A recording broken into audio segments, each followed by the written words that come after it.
bad leader doesn't always blow things up in obvious ways. Sometimes it's subtle, it's quiet, and it's slow decay. If you have to drag a leader to lead, they're not a leader, they're a liability.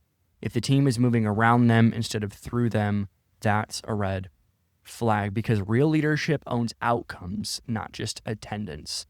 You don't want people to rent your vision. You want people to buy into your vision and own the vision. Insecure leaders build walls. Healthy leaders build others. If somebody's building walls around their idea, their team, their preference, their vision, that is absolute cancer to your organization. It's cancer to your organization. Well, hey everybody, welcome to this week's episode of Conversations. I'm excited to talk about bad leadership. I think there's obviously a clear delineation with somebody who is good and somebody who is bad. There's a high quality, and then there's obviously somebody who is just clearly not rising up. And what I've found is a lot of times we don't have good targets. Maybe we're over analytical and we're only focused on metrics. On the other side, we're just feeling vibes, and there's no, if you ask them, man, how is so-and-so doing? You have no context and you have no way to actually define that. So I'm just going to give you a couple observations, just a couple of things. Again, this is not all of them. This is just going to be a few, because let's just say it. Let's just call it what it is. Not everyone in a leadership role is actually leading. Some of us are just holding a title. Some are just dragging teams backwards, and some are draining the culture within even realizing it.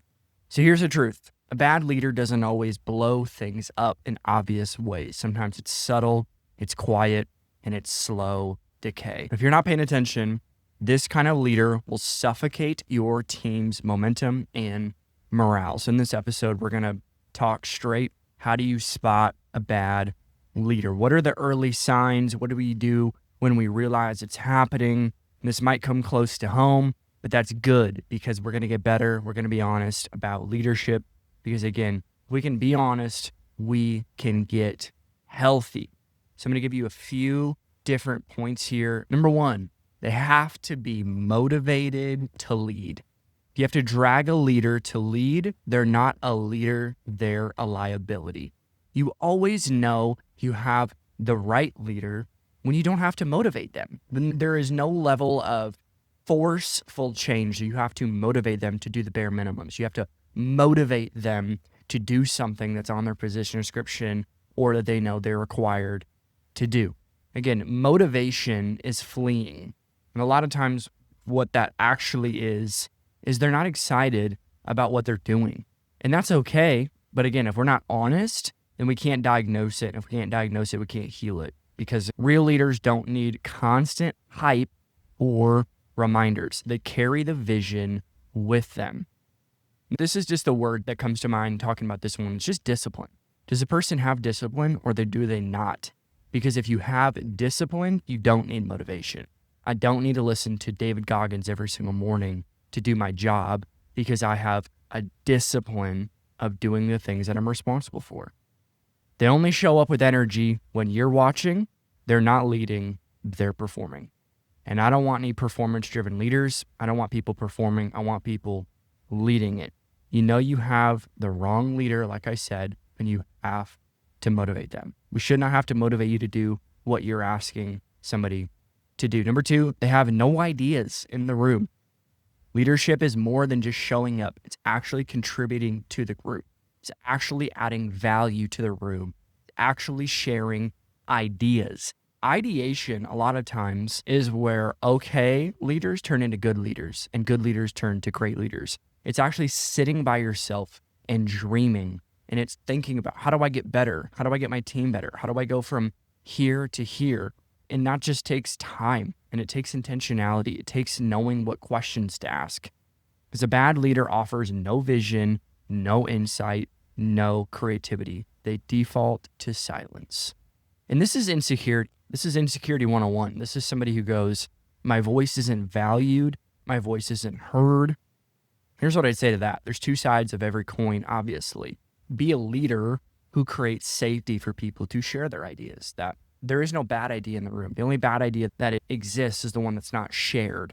That doesn't mean that we're going to implement your idea or that your idea is the best idea, but we value input. Because again, silence isn't always submission. It's often disengagement. So just because somebody's silent doesn't mean they're submitted. And submission oftentimes translates to a healthy level of honesty, a healthy level of trust. If you are submitted to me, that means that we have mutual trust, that you understand that your idea is amazing. It doesn't mean that we're going to do it, but that means that you have a safety and freedom to share that idea. Because again, a bad leader is having no ideas in the room. Number 3, they take up space, not responsibility. They sit in the meeting, but never move things forward. Often ends up doing the heavy lifting while they watch or delay. If the team is moving around them instead of through them, that's a red flag, because real leadership owns outcomes, not just attendance. When you're talking through something in a meeting, when you're having a one-on-one with somebody, does it almost sound like they don't want to take ownership of something? Because ownership is usually an indication that they're about it. They want to be a part of the team. They are an absolute leader. They're going to bring it from A to Z. That is an owner. And you want to have owners on your team. You don't want to just have renters, because renters don't treat the thing as greatly as an owner would. Think about a house. If I rent a home or I rent an apartment, I'm going to treat that differently. When I have to own a home, I have to change the air conditioner. I have to do the plumbing. I have to hire people. So there's a higher cost attached to ownership, but there's actual better benefits, but also that's the people you want to build with. You don't want to build with renters. You don't want people to rent your vision. You want people to buy into your vision and own the vision. So you don't need people to just sit in meetings who won't move things forward. If you're not going to move it forward, don't be in the room, because we need people who are going to take it and we're going to own it and run with it. Because this is an obvious, easy way to look into this specific point. Like I said, other people end up cleaning up their mess for them. They're doing the heavy lifting for them. That is an obvious sign that they're not following through on their job. They're potentially burnt out and they need a new position or they need an off-ramp. Because most of the time, that is what I would say, they're quiet quitting. And quiet quitting is bad stewardship. It's bad stewardship on their end for not being honest, and there's an integrity gap, but also quiet quitting on your end and you seeing it, not speaking to it, is also not healthy. Number 4, they need oversight to function. If they can't lead without being micromanaged, they're not ready. When I ask you to step into leadership, what I'm asking you, like I just talked about, I'm asking you to step up into ownership. I'm actually asking you to own the thing. I'm not asking you to just be my puppet or be my admin. But what I'm trying to say is I should not have to micromanage you. I should not have to check in on you to do your job. If you said yes to it, that means I'm insinuating and I'm making it very clear that you are a leader. A leader brings solutions. A leader brings change. A leader actually solves problems, because a true leader brings progress without being promoted. You don't need to be promoted. You don't need a title. You are just going to step in and you're going to solve issues. Every job, every title, every position, every stage or platform I've ever been on has never been me trying to force something to make it happen. What it's happened is I just walk into a room and I'm an owner. I'm a leader. So what's going to happen? I'm going to lead. I'm going to own. I'm going to make things better. And if you do the same, I promise you, you're going to be way better off than waiting for somebody to just tell you what to do or micromanage you. You shouldn't have to follow up on every task. If you have to constantly follow up and babysit people, they're probably not the right person. They're probably not the right hire either. So just test it. Do things slow down when you're not watching.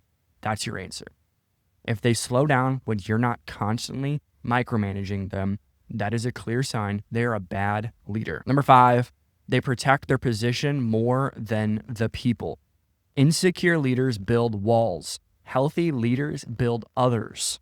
If somebody's building walls around their idea, their team, their preference, their vision, that is absolute cancer to your organization. It's cancer to your organization.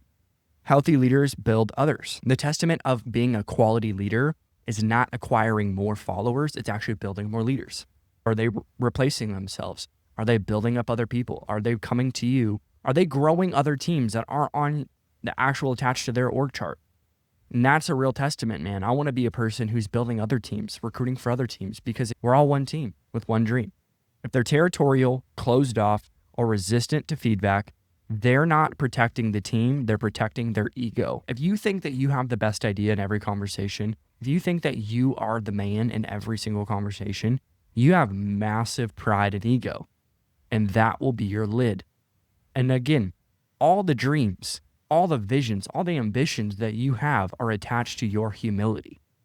And if you can sit down and be humble, I promise you, you will be better off than trying to be the guy. Because any person, you and I have been in rooms, you and I have been in conferences where the guy's just trying to be it. He's trying to be the loud one in the room, the charismatic one every single time. And I get it. Some people are just wired that way. But oftentimes, the loudest is the most insecure. Because leadership is not about surviving, it's about serving. And if you and I can grasp this, that I'm not here to survive. Not just here to make sure I'm getting a paycheck or I'm keeping my platform. I'm actually about serving. And oftentimes the best way to serve people is to continually challenge them, hold them accountable, love them. And you got to ask, hey, how can I serve you? What can I do for you? And make it clear and make sure they feel like they can cheer. And here's just an honest gut check. Are they building others or just trying to keep their seat? Because if they're building others, that's somebody you can't afford to lose. If they were reproducing themselves in other people, if they're consistently building other people, you cannot afford to lose that person. But if they're just trying to keep their seat and they're just trying to keep their position, they need to get out, because that is ruining your team, that's ruining your organization, and it's ruining your future. So I'm just going to give you 5 reflective questions as we wrap up this short episode on bad leadership. Let these land with weight. Let these land with potency. Let these land and resonate in you. Read slowly, write these down, and process these. Am I carrying somebody who should be carrying others? Am I wasting energy with somebody who potentially is not in the right seat of high-level leadership? Is this leader producing movement or maintaining status? Do they make the team better or just busier? If I remove them from their role, would things fall apart or would they actually get better? And last question, would I follow this person if they didn't have a title? Would I hire this person if they didn't have followers? Insert any valuable context in your sphere of influence, and I promise you these 5 questions will also be introspective. So what if somebody's carrying weight that I'm supposed to be carrying? Is there a leader producing movement or just maintaining status? Are you producing movement or are you just maintaining your status? You're just flying around avoiding the things that you're actually supposed to be solving. Do they make the team better or just busier? Are you getting better every single day or are you just remaining busy? If I remove them from the role, would things fall apart or get better? If you left your organization tomorrow, would it be actually better or would things fall apart? Honestly, this one is the most interesting because if you actually think about it, I should be able to leave and the organization should get better because I'm not necessarily needed. If I'm needed, that's a real problem. And would I follow this person if they didn't have a title? So here's the deal. Bad leadership doesn't just slow things down. It stunts growth, kills culture, and it wears out quality leaders. And if this episode made you uncomfortable, lean into it. That's how we get better. Something that's so intriguing to me is the most hungry people for feedback, the most consistent people who are like, how do I get better? How can I get better? How can I grow? That's the person who consistently continues to get more influence, get more pay, get all their dreams continually to be evolved into actually being true. That discomfort might be revealing a shift you need to make. Don't ignore the signs, call them out, coach people up, or make the hard move if you have to, because your team deserves leaders who actually lead. So I'm going to read these 5 key indicators again, and then we'll wrap up. They have to be motivated to lead. They have no ideas in the room. They take up space but not responsibility. They need oversight to function, and they protect their position more than their people. Thank you so much for listening to this week's episode. We'll see you next week.